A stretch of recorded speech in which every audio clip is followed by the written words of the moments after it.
Buongiorno.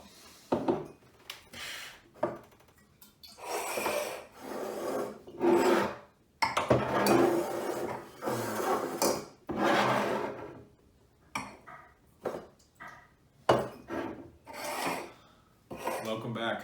Walker Wine session number 8. It is. With me today, I've got a Valpolicella Ripasso 2017 from Tezza, Flavio, Tezza. This is their entry-level line. Valpolicella Ripasso is a DOC. It is known as the kind of baby brother to Amarone, which a lot of people have heard of if you're in the wine drinking world and are interested. Tezza's a fairly good size producer. Third generation winemakers is what I read, and yeah, this one comes in at 14% by volume ABV alcohol, and the grape varieties are Corvina, Rondinella, and Corvinone. When I was studying a good decade ago, Corvina, Rondinella, and Molinara were the three main grapes. Molinara being a much smaller percentage, usually only in 5 or 10%, but I believe most people now, after reading up, is that they don't use the grape variety because it doesn't particularly add much. It doesn't have much color, so it doesn't really add anything to the blend. It almost is like a super pale, like not Pinot Gris-esque, but very, very light red colored grape. So not really adding much to the equation anymore. So people are using some of the other grape varieties that are permitted there. Corvina is always the dominant grape variety in a Valpolicella, and this one comes in at 60% Valpolicella, 20% Rondinella, and then a 10% Corvinone. Corvinone is kind of like a cousin, if you will, of Corvina, but just larger berries, and so they kind of mix a little bit of that in. But really cool process that Valpolicella Ripasso repassed goes through. Let's just set that there. Hopefully it's in good sight, you can see it. I'm gonna pour myself a little goccio di vino, a little splash of wine. Let this sit for a little bit. I opened it maybe, I don't know, 3, 4, 5 hours ago. Thought it was a little tight, threw it in a decanter. A lot of young wines, this is 2017, I think a lot of young Italian wines specifically can use a little oxygen to help them open up. So this kind of general process of Valpolicella Ripasso is kind of cool, and it's also actually relates to winemaking here in North Carolina, in that we're trying to produce a more concentrated, bigger, bolder wine style due to the climate that we have, the rainfall that we have, the soils that we have. In a high rainfall year, it's tough to get a lot of concentration in the grapes. So what we are experimenting with, and what they've been doing here in Valpolicella, making Amarone for a couple millennia now, is they've been drying the grapes. So they harvest the grapes, they dry them out on straw mats for about 3 months, maybe a little longer, and then they ferment them. That ensuing wine is called Amarone, which is like a big bitter one, and is the rough translation. Amaro is bitter. Where this one comes in, an Amarone is a very concentrated, high alcohol, used to be almost always entirely sweet, with a decent amount of alcohol, but because of special yeasts, now we can ferment up to about 17%, and so Amarones usually come in around that 16% alcohol by volume, more or less. So what happens is that after that fermentation takes place in January, let's say for this wine of Amarone with the dried grapes, they take the Valpolicella wine that was fermented, let's say back in October, and they add that fermented wine, so let's just say it has 13% alcohol, they add that to the tank of Amarone marc or pumice, which is the leftover grape skins. So they bleed or rack or drain off the Amarone wine from the skins that were in tank for a good month or more fermenting. They add this younger, this kind of fresher style, I guess, a normal Valpolicella, add that to the leftover grape skins, and that wine, because there's a little leftover sugar in the grape skins, re-ferments about, you know, a half a degree, maybe a little bit more of alcohol, so that during that enzymatic process you get this extraction of some of that dried flavors from the Amarone into this Valpolicella that's been repassed over it. And so you get this slightly, you know, dried characteristic, a little bit more character being lent from the Amarone into this wine to make it a little bit more interesting. You know, it's kind of utilizing what you have and to make something a little bit better. So right on, I'm into that.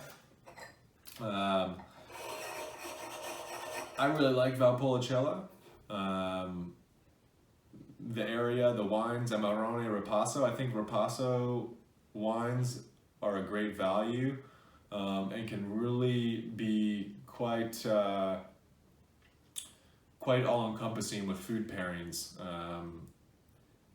and different wine palettes as well. I think a cab drinker could enjoy this, and I think a Pinot Noir drinker could enjoy this as well. They usually have a little bit of everything to me.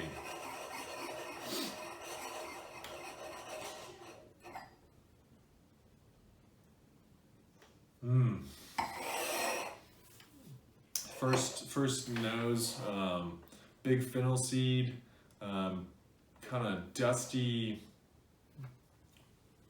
warehouse type of maybe they were drying tobacco there. There's definitely an earthy component, but also this sweet elixir, liqueur, cherry fruit. You know, and not necessarily dried cherry, actually. This fresh liqueur, almost as it's seen a little bit of heat.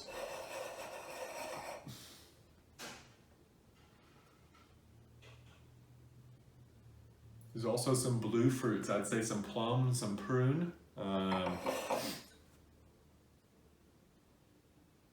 Really pleasing nose. There's a little bit of alcohol. It's 14% ABV. Not off-putting to me whatsoever. Let's give it a sip.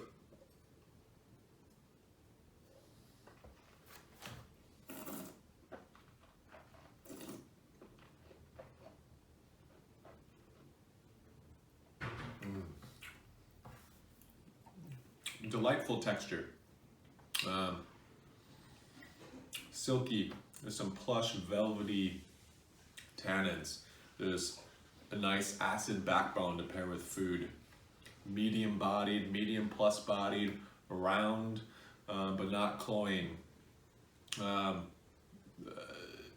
Well balanced wine. I think, you know, it's not a middle of the road wine. It's a wine that really hits a lot of different segments. A lot of different segments of the market of wine drinkers, of consumers, of customers. For me, I'd be hard-pressed to find someone who didn't particularly care for it at all and wouldn't be able to drink it.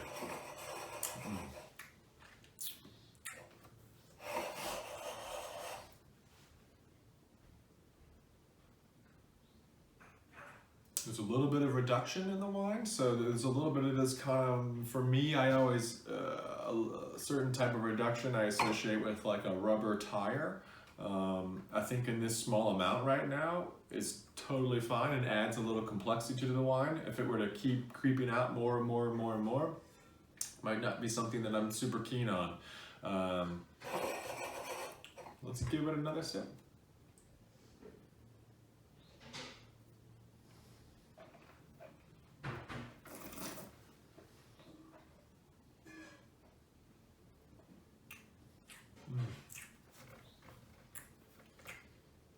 Yeah, beautiful texture. Really very sensual on the palate. It's easy, it rolls on the tongue, yet it still has enough to let you know that it's there. Enough tannin to bring out the saliva in your mouth and make you roll your tongue over your inner part of your mouth and lips. I could really see this pairing with cheese and meat boards. You know, for some reason I keep thinking of like cheese and honey and some delicious nuts.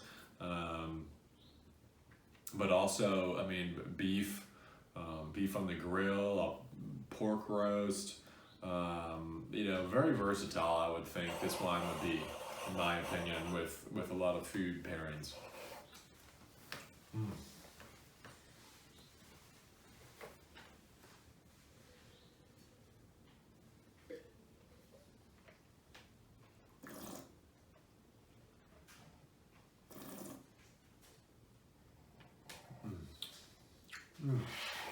Nice kind of earthiness. I feel you kind of taste that kind of clay soil a little bit. Comes through a sanguine, meaty aspect. The terroir here, the soil composition is really mixed with sand, gravel, loam, clay, limestone. So you're getting a big mix of soil and a range of soils. So I would imagine that adds its complexity to the wine and to the vine itself, which takes up those nutrients. This sits in barrel for about 12 months before it has to, at least 12 months before it's released per the DOC, and I think it's a great entry level to some more serious wines like Amarone, which command a higher price point. This comes in around 20 or so bucks. You can find some that are more expensive. Most of the prices you can find from maybe a producer like Zone In might be a little less in that like upper-ish teens at 16, 17, 18 bucks. But for a Ripasso, you'll also see Valpolicella, but they can add a lot of different grapes, but it doesn't go through that Ripasso process of the Amarone leftover skins. So yeah, a really interesting part of Italy, you know, northeast Italy outside of Verona. You know, north central, northeast, and a long history for making wine as Italy has, but I think certainly Amarone and this wine are, you know, one of the most classic, interesting techniques of wine that have stood the test of time, and rightfully so, as they make a great wine. So I encourage you to go out and explore this area of Valpolicella. Whether you have the budget to have Amarone as well, I highly recommend that. Obviously, the Ripassos though are great for, you know, a date night, a pizza night, or something potentially even a little more serious. And there's also some people making fantastic IGT, so Indicazione Geografica Tipica wines, which are you know, from this area, but they're not maybe using the permitted grape varieties, so that maybe they're throwing a little Merlot or a little Cabernet Sauvignon into the blend, or they're aging it in a different way, or they're outside of a certain area. So definitely something that I recommend exploring in Italy. One of the classic regions, you know, you've got Barolo, you've got Valpolicella, you've got Chianti, you know, and a handful of others, those classic ones, but this is certainly one of them, and for good reason. So I encourage you to go out and find a bottle of this and or Valpolicella Ripasso, and expand your palate a little bit. Chin chin.